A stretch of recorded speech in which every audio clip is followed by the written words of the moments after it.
First story. My delusional stepson asked why his parents aren't friends anymore. So I told him his mom used my husband as her beard and divorced him when she met her lesbo friend.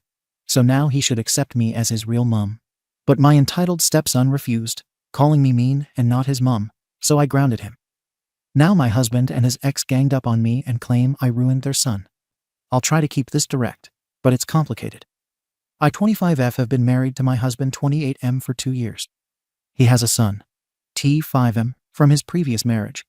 His ex-wife, E27F, came out as a lesbian while she was pregnant with T, and that's when their marriage ended. That breakup happened quickly and quietly. He told me they didn't go through court or lawyers because she was open about her sexuality, and they just agreed to co-parent.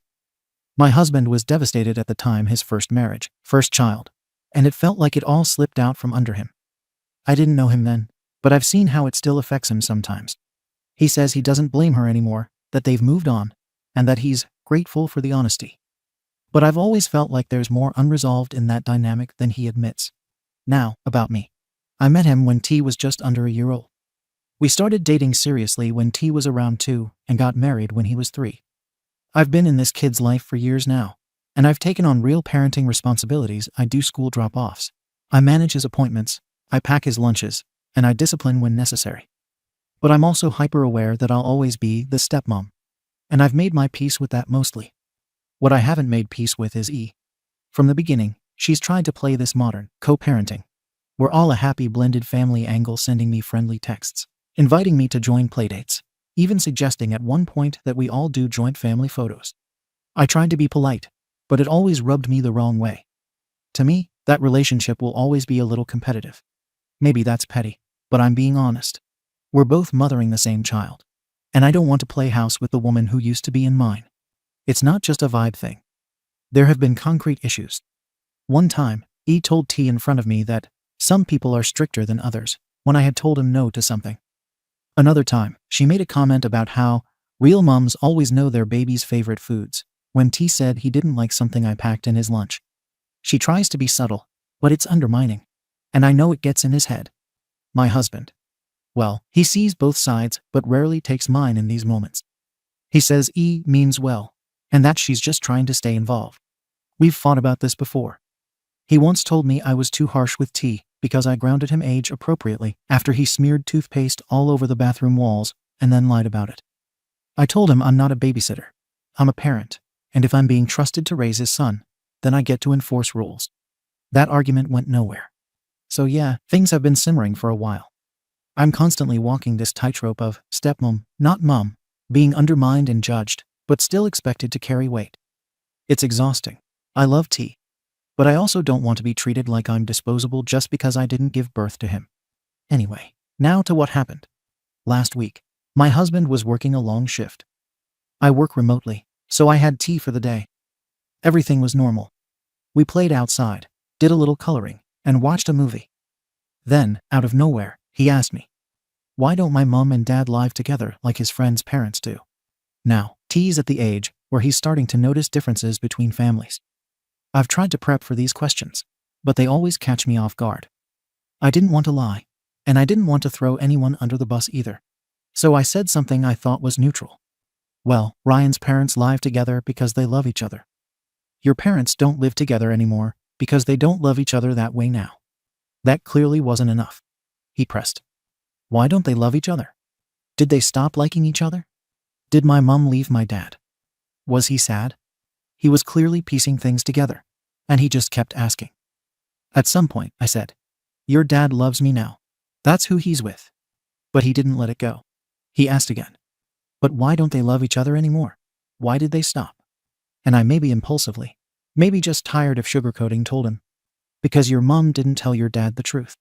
She kept a secret, and that hurt him. She broke their marriage because she didn't care enough to be honest from the beginning. I immediately got upset. He looked confused, almost angry. Then he said, that's not true. Mom is nice. She loves me. And I said something I now regret, not the content, but the way I said it. I told him, well, sometimes nice people still hurt others. Your mom certainly did, and that's what happened. Your dad was hurt. Then he started crying. And through tears, he said, you're mean. You're not my mom. She's a better mom than you. That hit me hard. I know he's 5. I know kids say stuff. But in that moment, it felt like every sacrifice, every moment I've given him, meant nothing. It felt like I was being slapped with a reminder that I'm still second place, no matter what I do. So I told him he was being disrespectful, and I sent him to his room. I said he wasn't allowed to come out until his dad got home. He stayed in his room for nearly 2 hours, mostly quiet, though I heard some soft crying at one point. I didn't go in. I figured he needed to cool off, and I needed space too. I wasn't yelling, and I wasn't aggressive, I just enforced a consequence. When my husband came home, I told him right away where T was and why. He didn't say anything at first, just went straight to his room. A few minutes later, he came out and asked me flatly, "Did you tell him his mum lied and broke up our marriage?" I said yes. No point in sugarcoating. His whole mood shifted. He started accusing me of emotional abuse, of trying to alienate his son from his mother. He said what I did was unforgivable, that I crossed a line, and that T was now confused and upset because I poisoned him against his mum. I reminded him that T called me mean and said I wasn't his real mum. I told him I disciplined him for being disrespectful. My husband didn't care. He said I had no right to bring up his and E's past to T at all. We fought the rest of the night. I kept hearing the same thing.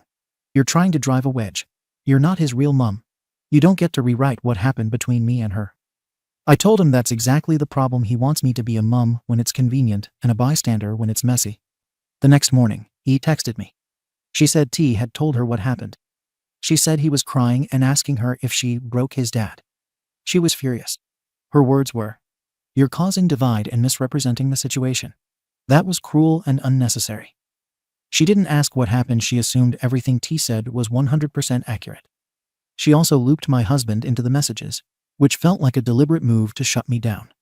I didn't respond at first. I was still pissed, and I honestly felt blindsided. I've held my tongue so many times when she's undermined me, little passive-aggressive digs, weird competitive moments, painting herself as the perfect modern co-parent. But the second I say something that doesn't flatter her narrative, it's emotional abuse. A few days went by. My husband still hadn't really spoken to me.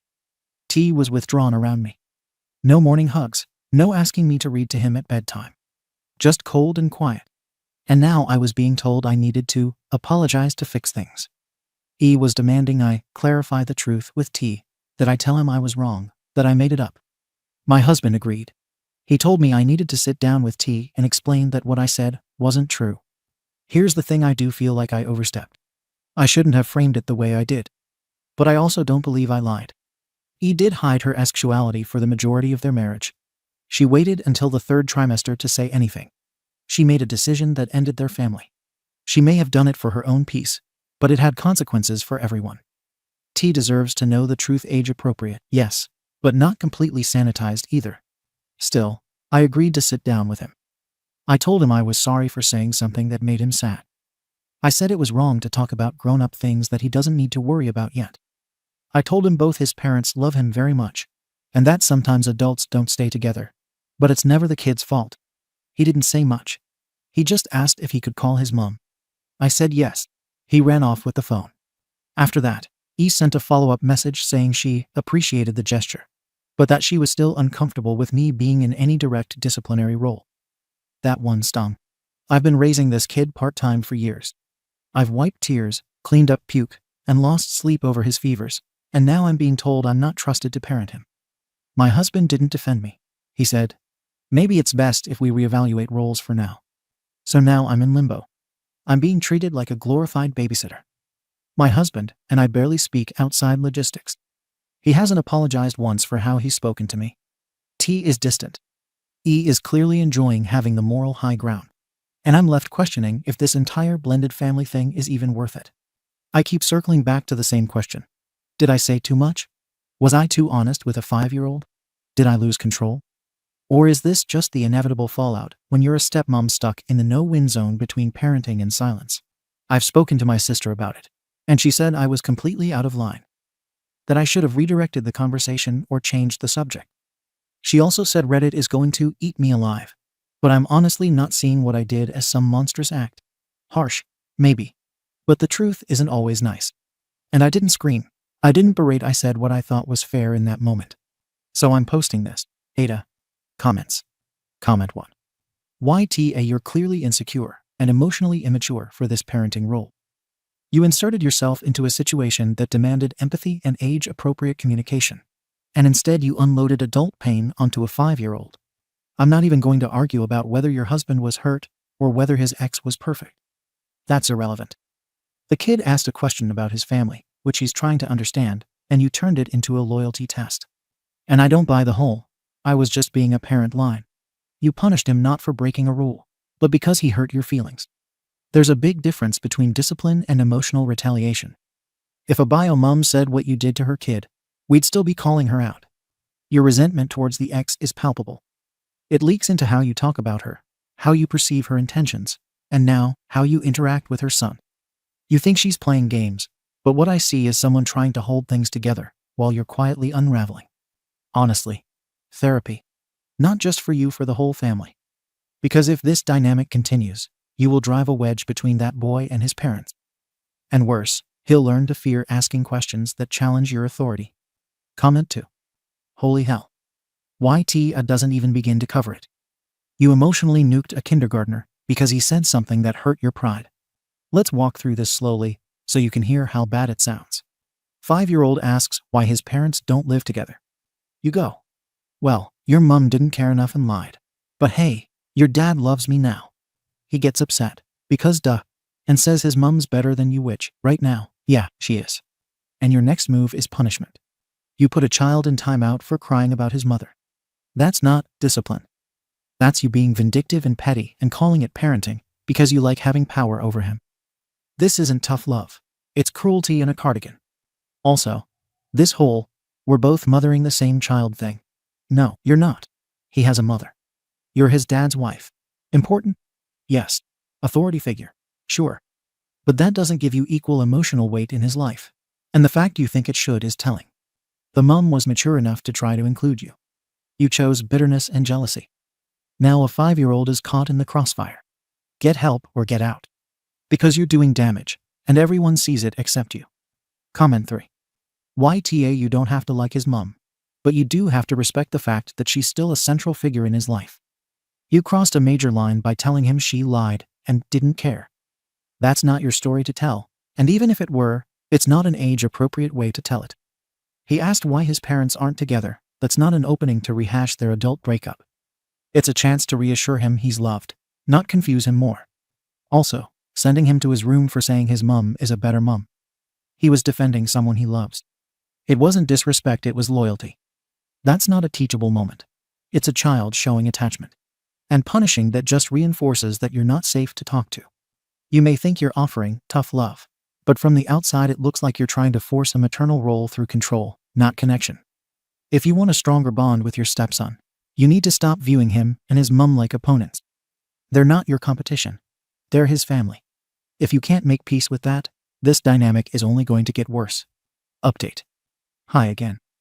I posted a couple of weeks ago about telling my 5-year-old stepson that his mom lied and broke up their family. The response was brutal. I read hundreds of comments calling me abusive, insecure, and selfish. Some people were more measured, but the consensus was clear. I handled it terribly. And honestly, reading those comments was like getting punched in the gut, but I couldn't stop. It was like hearing every voice in my head finally say out loud what I'd been ignoring. About 3 days after I posted, my husband finally sat me down. He told me that T had been having nightmares, wetting the bed again, and asking to call his mom almost every night.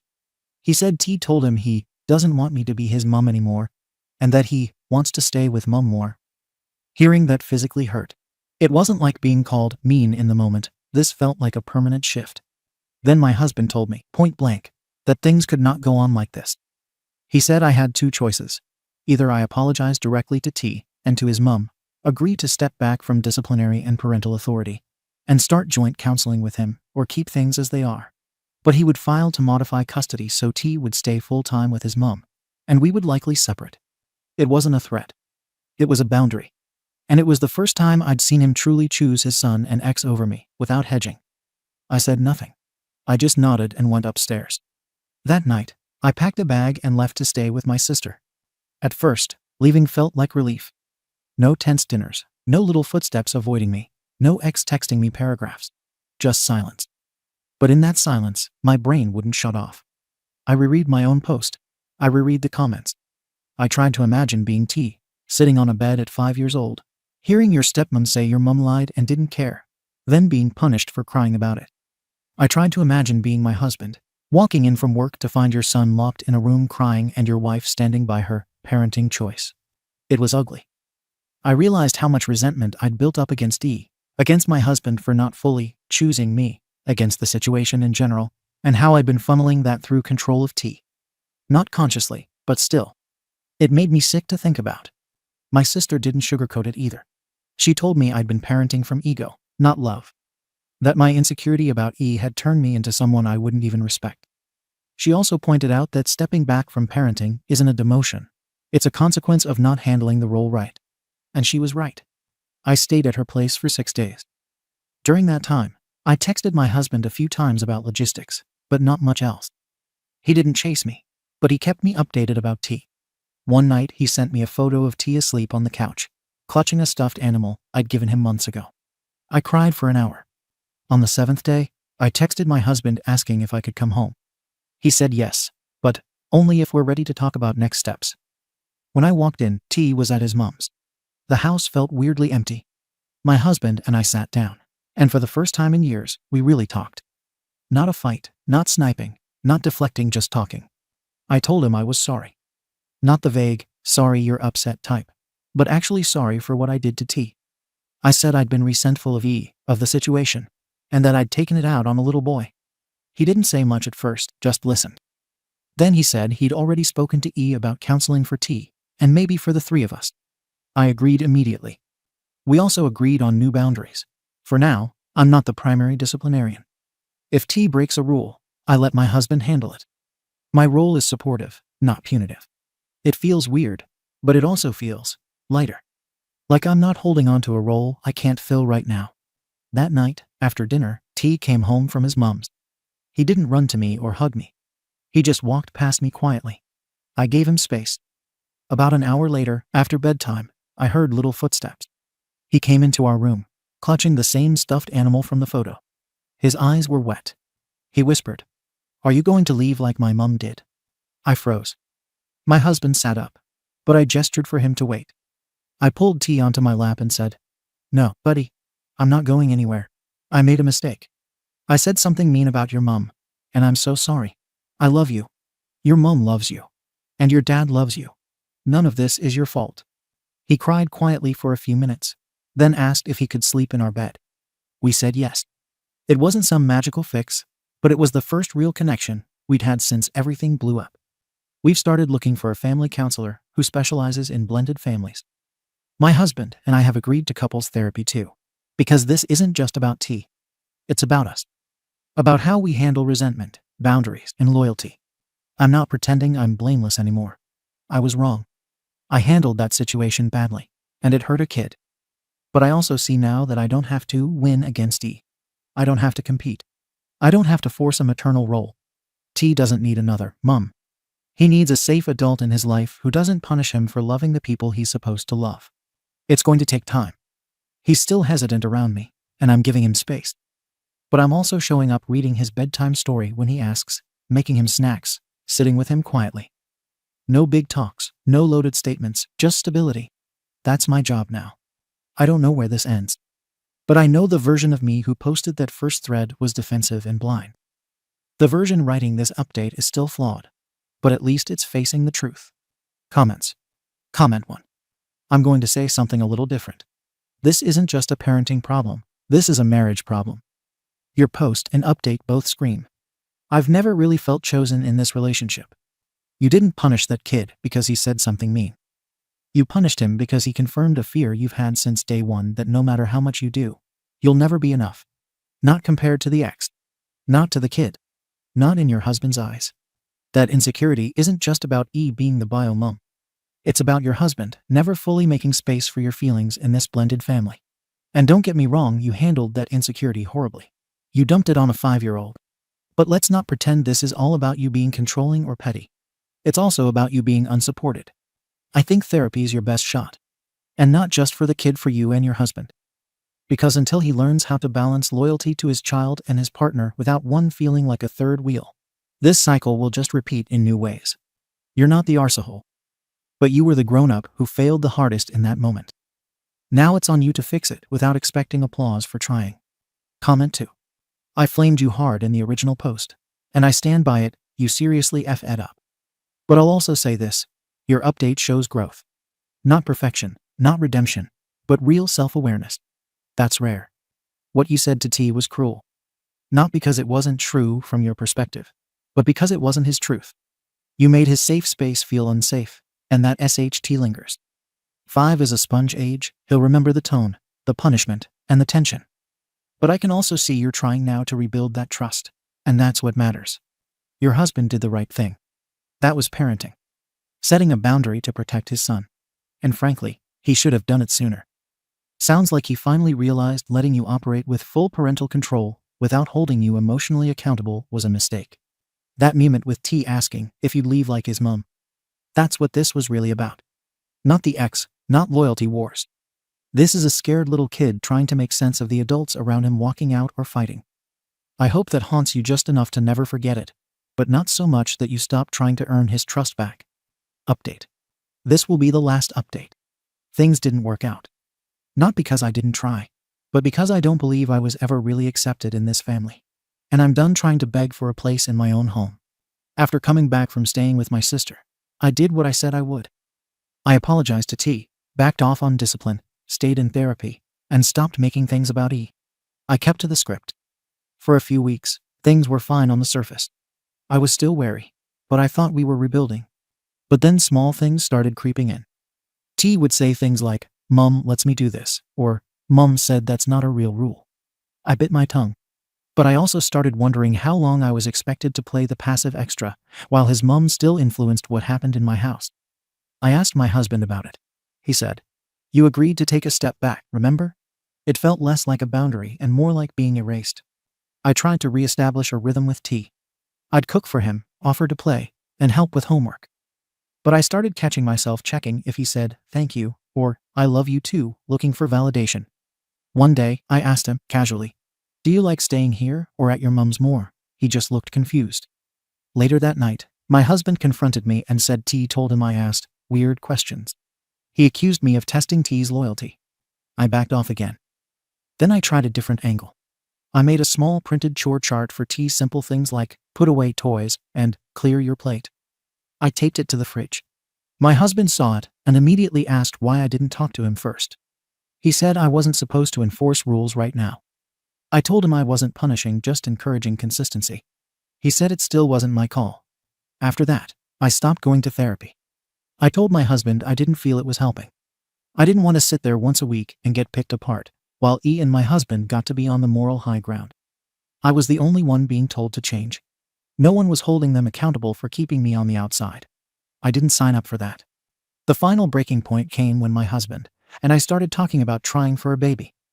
I told him clearly if we were going to have a child, I needed to be treated as an equal parent in this house. That I wouldn't tolerate another dynamic where I get full responsibility and no real authority. I said, I need to be a real mom this time, not the backup plan. He told me that if that's how I feel, we're not ready for another child. That was it. I realized that even if I had a baby with this man, I'd still be navigating around E, still walking on eggshells with T, still being told when I'm allowed to speak up. Nothing was going to change because the foundation never gave me a place to stand. I was tolerated, not chosen. So I made the decision to leave. I'm not going to play the martyr. I said messed up things. I acted out of resentment and insecurity.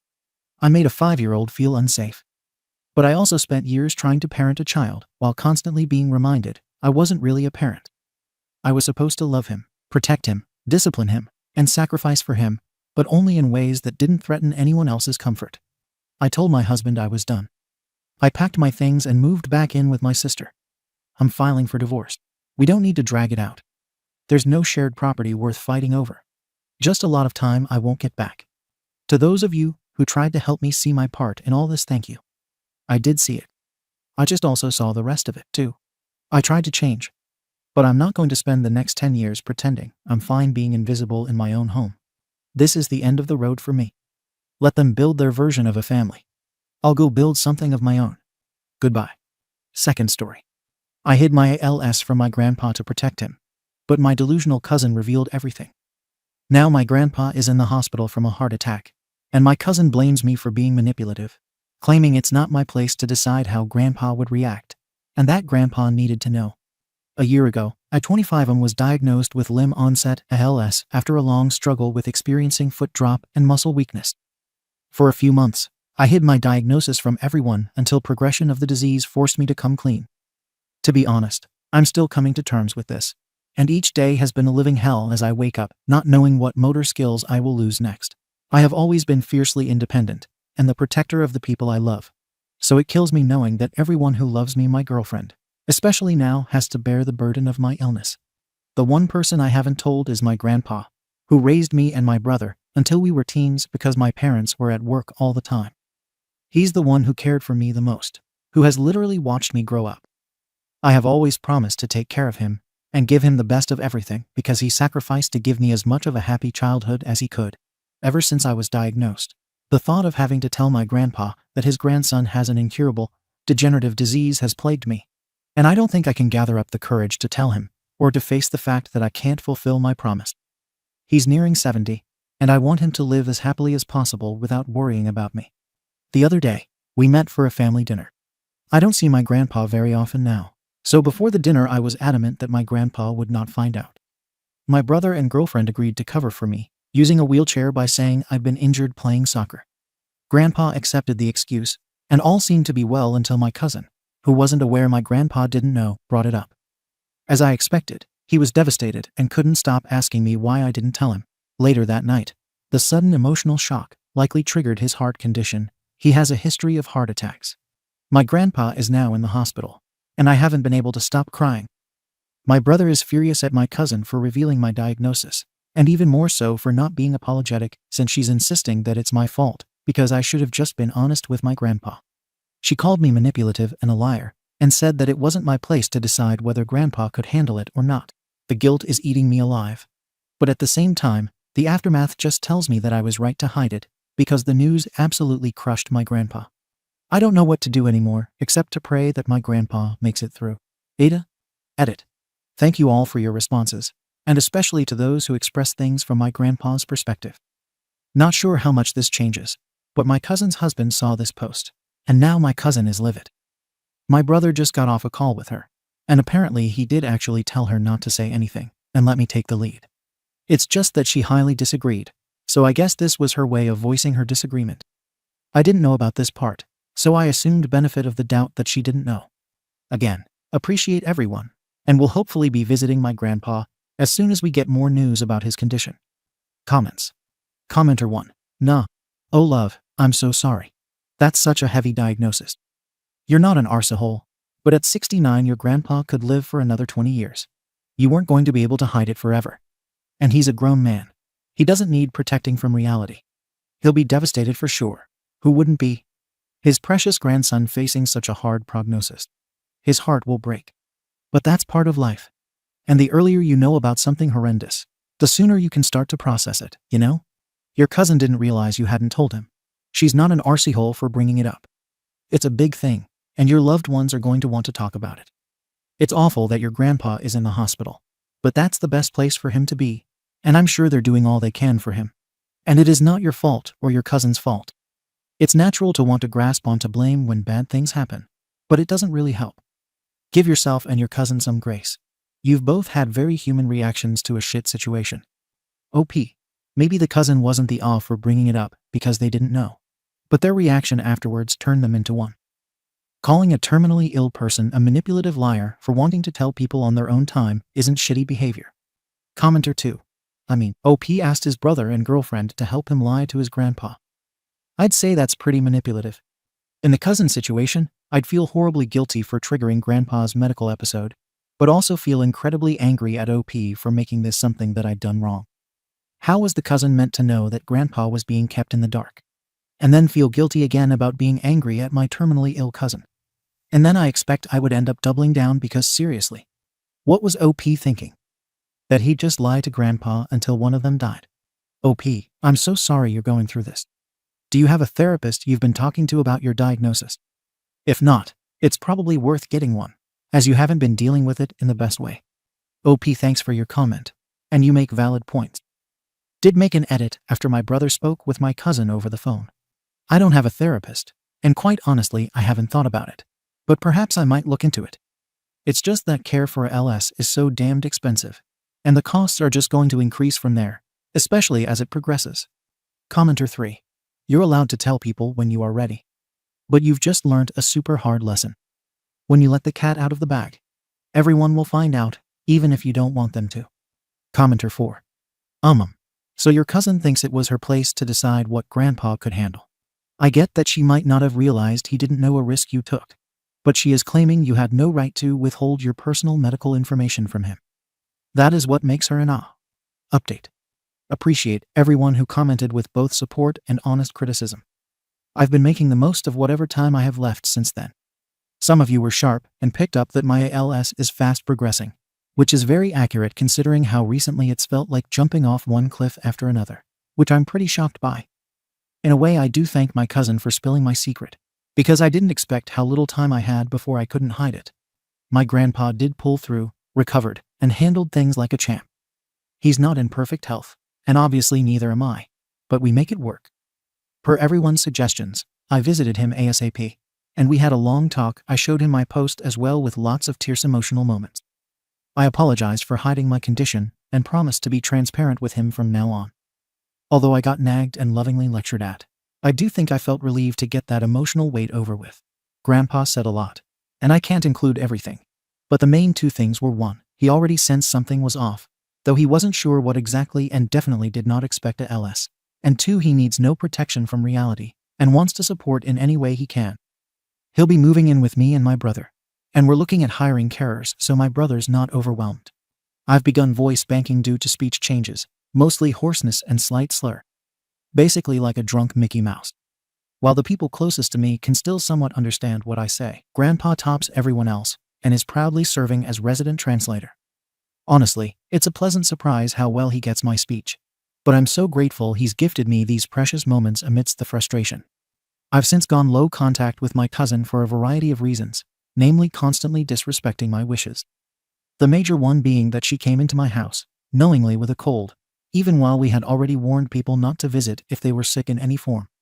Al screws with my immune system, and at this stage it's very easy for my respiratory system to become compromised even with minor illnesses. Minimal breathing issues so far, though. Have learned a lot about myself and life in general through this disease, and, given the aggressive progression, am now mentally preparing to make some hard decisions. When I first learned about my diagnosis, I rejected tracheotomy, invasive ventilation, and a feeding tube. But recently I've begun to reconsider. I think the worst feeling is just being terrified of both living and dying. Trying to stay in a good place mentally and emotionally, and always grateful to have people I love, and who love me by my side. I know this update isn't all sunshine, but I hope it gives some closure. Thanks, everyone. Top comments. Commenter 1.